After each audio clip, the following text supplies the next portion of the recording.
உன் பிள்ளைகளின் பிள்ளைகளுக்கும் அறிவிக்க கடவாய். ஆமென்.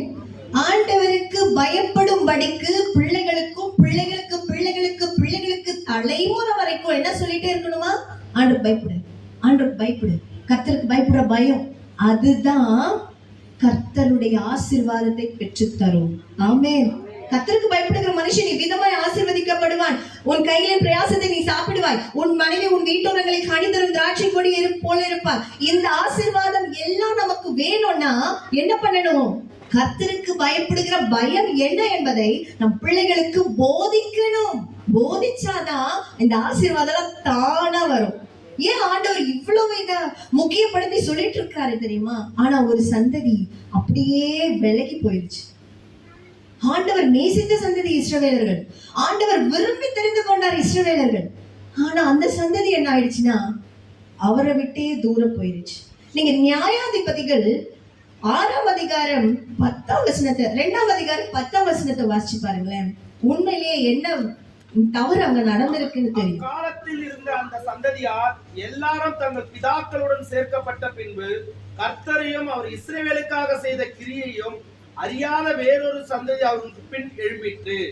அப்போது இஸ்ரவேல் புத்திரர் கர்த்தரின் பார்வைக்கு பொல்லாப்பானதை செய்து பாகால்களை சேவித்து தங்கள் பிதாக்களை எகிப்து தேசத்து புறப்பட பண்ண அவர்களுடைய தேவனாகிய கர்த்தரை விட்டு தங்களை சுற்றிலும் இருக்கிற ஜனங்களுடைய தேவர்களாகிய அந்நிய தேவர்களை பின்பற்றி போய் அவர்களை பணிந்து கொண்டு கர்த்தருக்கு கோபம் ஊட்டினார்கள். பாத்தீங்களா?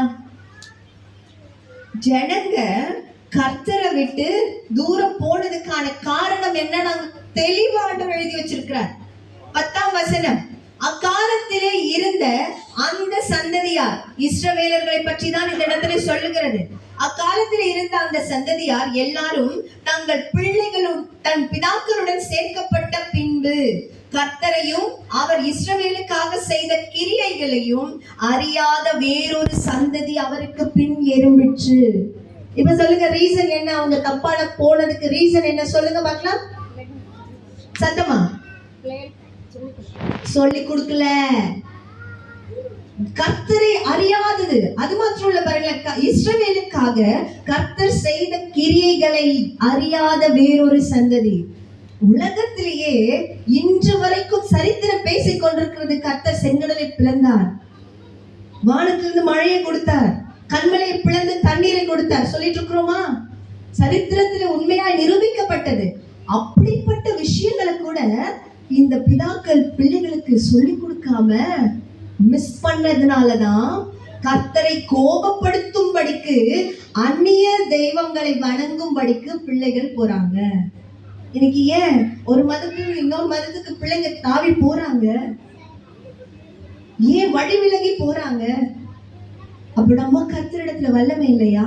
நீங்க சொல்லி கொடுக்கலையா? அதனாலதான் இஸ்ரவேலர்கள் பாதி பேர் ஆண்டவரை விட்டு விலகி போனாங்க. இன்னைக்கு நான் இதெல்லாம் எனக்கு எச்சரிப்பா ஆண்டவர் காமிக்கிறாரு. பிள்ளைகளுக்கு போதி, கையில கட்டிக்கோ, ஞாபகம் உட்காரும் பொழுது, எழும்பும் பொழுது, நடக்கும் பொழுது சொல்லு, கர்த்தர் நல்லவர், அவருக்கு சர்வ வல்லமை உண்டு, அவரால் எல்லாம் முடியும், உன் சூழ்நிலையை மாற்ற முடியும், உனக்கு நல்ல வேலையை கொடுப்பார், உனக்கு நல்ல வாழ்க்கையை கொடுப்பார், நீ அமைதியாரு, கர்த்தருக்கு காத்தர் என்று சொல்றதுக்கு நமக்கு நேரம் இல்லை.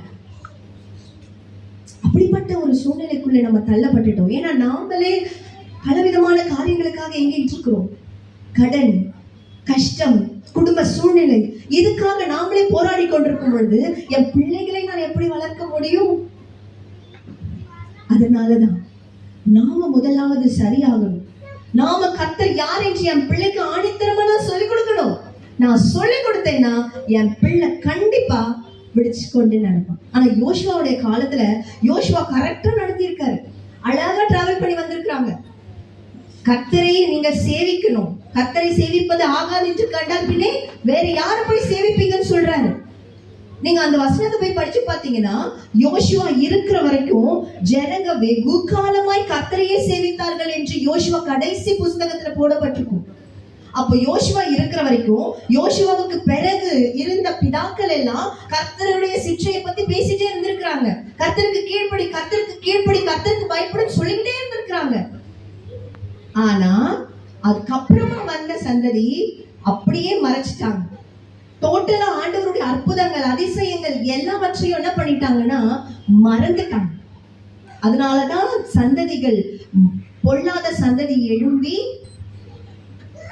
ஆண்டவரை துக்கப்படுத்துச்சு. இன்னைக்கு கூட பாருங்க, இந்த உலகத்துல ஏன் இத்தனை அந்நிய பிள்ளைகள் வந்திருக்கிறாங்க, அந்நிய மதங்கள் வந்திருக்கு?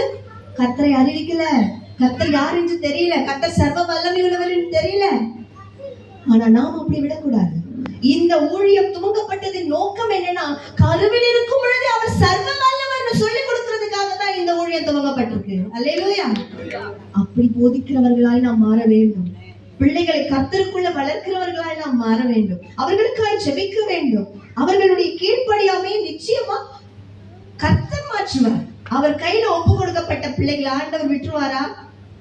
சொல்லுங்க, விட்டுருவாரா? என் பிள்ளைய நான் ஆண்டவருக்குன்னு ஒப்பு கொடுக்கிறேன், ஆண்டவர் என் பிள்ளை ஆண்டவருக்காக ஊழியம் செய்யணும்னு தலைமையில கையை வச்சு என் பிள்ளைய நான் அபிஷேகித்து ஒப்பு கொடுத்துட்டேன்னு வச்சுக்கோங்க, என் பிள்ளை எங்க போனாலும் அந்த அபிஷேகமும் ஜெபமும் தாங்கும். என் பிள்ளை மேல நிச்சயம் தாங்கும். அது அந்நிய தெய்வங்களை நாடி போகிற சூழ்நிலை என் பிள்ளை போய் நின்னா கூட அங்க ஒரு வெறுப்பாண்டவர் உண்டாக்கி கொடுத்து புடிச்சு இழுத்து கொண்டு வந்து உட்கார வைப்பாரு. அவ்வளவு வல்லமையுள்ள கடவுள் நாம் ஆராதிக்கிற தேவன். அந்த ஒரு ஜெபத்துக்கு இவ்வளவு வல்லமை உண்டு பாத்தீங்களா? தலைமுறை தலைமுறை தலைமுறையாய் ஆண்டவர் ஆராதிக்கிற பிள்ளைகள் நம்ம மாறி இருக்கும். இன்றைக்கு இந்த கூடுகையில் இணைந்திருக்கிற அத்தனை பேருக்கும் அன்பாய் தயவாய் கேட்கிற ஒரு காரியம், உங்கள் பிள்ளைகளுக்கு கர்த்தரை பற்றி போதியுங்கள். வயிற்றுல வளர்ந்திருக்கிற குழந்தை கை மேல வயிற்று மேல கைய வச்சு, நீ கர்த்தருடைய சந்ததி, நீ சாத்தானை எதிர்க்க வந்த ஆயுதம், நீ சொல்லுங்க. கர்த்தர் உங்க பிள்ளைய வெளியே வரும் பொழுது பாவத்திற்குள்ள நுழையவே விட மாட்டார். அடித்து சொல்லுவேன், என் தேவன் அவ்வளவு உண்மையுள்ள தேவன். இன்றைக்கு அவர் நம்மளுடைய பிள்ளைகளை ஆசீர்வதிக்க அவர் வல்லவர். ஆமென். இன்னைக்கு நீங்க ஒரு தீர்மானம் பண்ணுங்களேன், என் பிள்ளை, எனக்கு பிறக்க போற பிள்ளை, அந்த பிள்ளைய நான் கர்த்தருக்காக ஒப்பு கொடுக்கிறேன். ஏன்னா ஆண்டவர் சொல்லியிருக்கிற, எனக்கு கையில ஒப்பு கொடுக்கப்பட்டதை அந்நாள் வரைக்கும் காத்துக்கொள்ள வல்லவர். என் பிள்ளை நான் ஒப்பு கொடுத்துட்டேன்னா கண்டிப்பா அவர் காத்துக்கொள்வார். கர்த்தருடைய ஆவியானவர் ஒவ்வொருவருக்கும், ஏன்னா ஏன் பிள்ளைகள் இவ்வளவு ஸ்பெஷல் என்று சொல்றேன் பாருங்களேன். சங்கீதம் 8:2 நீங்க வாசிச்சு பாருங்களேன். சங்கீதம் 8:2 ஏன் இவ்வளவு ஸ்பெஷல் பிள்ளைங்க? பகைஞனையும் வழிக்காரனையும் அடக்கி போட தேவரீர் உடைய சத்துருக்களின் நிமித்தம் குழந்தைகள் பாலகர் வாயினால் பலன் உண்டு பண்ணினீர். அல்லேலூயா. எங்க இருக்கு ஆயுதம்? அந்த வசனத்தின்படி சொல்லுங்களேன். பகைஞனையும், யார் நமக்கு பகைஞன்? சத்துரு.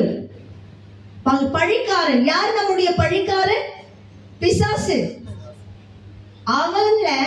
அவனுடைய கிரியைகளை அடக்கிறதுக்கு குழந்தைகள் பாலகர் வாயில பெலனை உண்டு பண்ணுகிற தேவன் அவன்.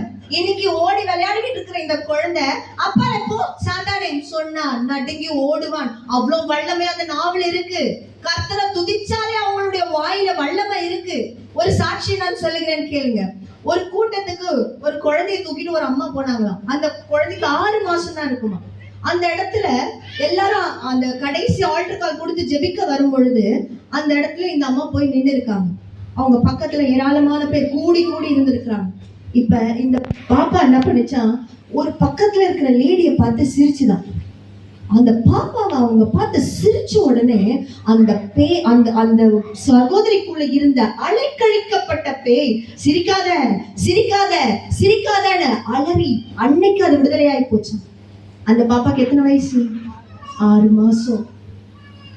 ஒரு சிரிப்புல பிசாசு நடுங்கி ஓடுதுன்னா நம்ம எந்த காலத்துல இருக்கோம்? அப்படிப்பட்ட பிள்ளைகள் தான் உங்களுடைய பிள்ளைங்க. இந்த சகோதரி சாட்சி சொன்னாங்க, எவ்வளவு போராட்டங்களுக்கு அப்புறம் ஒரு பிள்ளைய பெற்றெடுத்திருக்காங்க. அந்த பிள்ளை சாதாரணமான பிள்ளையா? சொல்லுங்க. ஆண்டவருக்காக மகிமையான காரியங்களை செய்ய போறான், வல்லமையான ஊழியக்காரன் நிக்க போறான். அந்த அளவுக்கு ஆண்டவர் இப்படிப்பட்ட கிருபைகளை கொடுத்திருக்கிறார்னா நம்மளுடைய வாரிசு ஆண்டவர் ஒருபோதும் கைவிட மாட்டார். நான் நம்புறேன். இங்க இருக்கிற அத்தனை பேரோட வாழ்க்கையிலும் உங்களுக்கு பிள்ளை இருக்கா, பிள்ளை வரப்போதா, கர்த்தர் நிச்சயம் உங்க பிள்ளைகளை, உங்கள் தலைமுறையை அவர் ஆசீர்வதிப்பார். அதுதான் நம்மளுடைய தலையெழுத்து.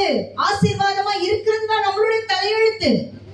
நாம நினைக்கிறோம் இந்த சாபம் தான் என் தலையெழுத்து. இல்ல, எல்லாவற்றையும் சிலுவையில் ஆண்டவர் முறிச்சிட்டாரு.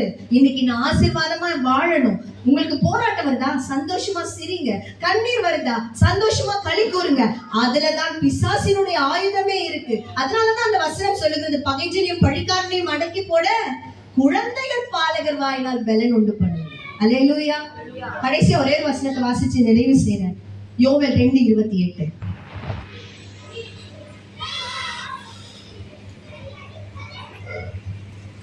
யோவேல் 2:28.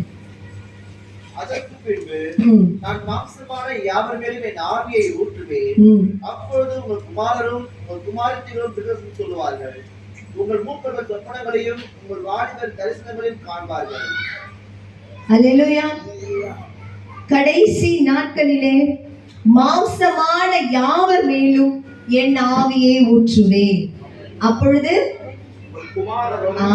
குமாரரும் குமாரத்திகளும் தீர்க்க தரிசனம் சொல்லுவார்கள். உலகத்துல நடக்க போகிற அழிவுகள், நாச மோசங்களை பற்றி உங்க பிள்ளைகள் வாயில ஆண்டவர் வைத்து பேச போகிறார். அப்படிப்பட்ட கடைசி காலத்துல நம்ம வாழ்ந்து கொண்டிருக்கிறோம். அப்ப எந்த அளவுக்கு நம்ம ஜாக்கிரதையா பிள்ளைய வளர்க்கணும், எந்த அளவுக்கு கண்டிச்சு வளர்க்கணும், எந்த அளவுக்கு தெய்வ பக்தியில வளர்க்கணும், எந்த அளவுக்கு நாம போராடி ஜெபிக்கணும். யோசிச்சு பாருங்க. கர்த்தர் உங்க பிள்ளையுடைய வாயோட வாயாக இருந்து இந்த உலகத்துல நடக்க போகிற சம்பவங்களை பற்றி பேச போறாருன்னா, என் பிள்ளை விசேஷமானவன். உங்க தலைமையில கை வைங்க, கண்களை மூடுங்க. என் வாரிசு, என் வயிற்றில இருந்து பெற்றெடுத்த பிள்ளை கர்த்தருடைய தீர்க்கதரிசி, கர்த்தருடைய நாமத்தை மகிமைப்படுத்த போற வல்லமையான ஊழியக்காரன். என் தேவன் நீர் எனக்கு கொடுத்தது சாதாரணமான உலக வேலை செய்ய போகிற பிள்ளை அல்ல. என் பிள்ளை கர்த்தருக்கென்று நான் ஒப்பு கொடுக்கிறேன். என் வயிற்றில் இருக்கிற பிள்ளை கர்த்தருக்காக மகிமையான ஊழியங்களை செய்ய போகிறான். என் பிள்ளை இந்த உலகத்திலே மனிதர்களைப் போல வாழ மாட்டான். அவன் கர்த்தருக்கென்று நேர்பிரிக்கப்பட்டவன். அவன் கர்த்தருடைய சந்ததி என்று சொல்லி நான் ஒப்பு கொடுக்கிறேன். இயேசுப்பா, இந்த நாளிலும் இந்த அறிக்கை ஜெபத்தை செய்கிற என் அன்பு சகோதர சகோதரிகள் ஒவ்வொருவர் மீதும் உம்முடைய அபிஷேகம் கடந்து வருவதாக. அன்றைக்கு மாம்சமான யாவர் மேலும் என் ஆவியை ஊற்றுவேன் என்று சொன்ன வார்த்தைக்கு இணங்க அப்போஸ்தலர்கள் மேல் ஊற்றப்பட்ட அபிஷேகம் இங்க இருக்கிற அத்தனை பேர் மேலையும் வல்லமையாய் பொழிந்தருளப்படுவதாக. அந்த அபிஷேகம் நுகங்களை முறிக்கட்டும். அந்த அபிஷேகம் பிள்ளைகளை வளர்க்க கற்றுக் கொடுக்கட்டும். அந்த அபிஷேகம் கர்த்தர் யார் என்று அறிவிக்கட்டும். கர்த்தாவே, அப்படிப்பட்ட வல்லமை இந்த நாளில் இறங்கட்டும். ஆசீர்வதிப்பீராக. உம்முடைய நாமத்துல இரத்தத்துல ஒவ்வொருவரையும் ஒப்பு கொடுக்கிறோம். ஆசீர்வதி. இயேசுவின் நாமத்தில் ஜெபிக்கிறோம் நல்ல பிதாவே. ஆமென். God bless you all.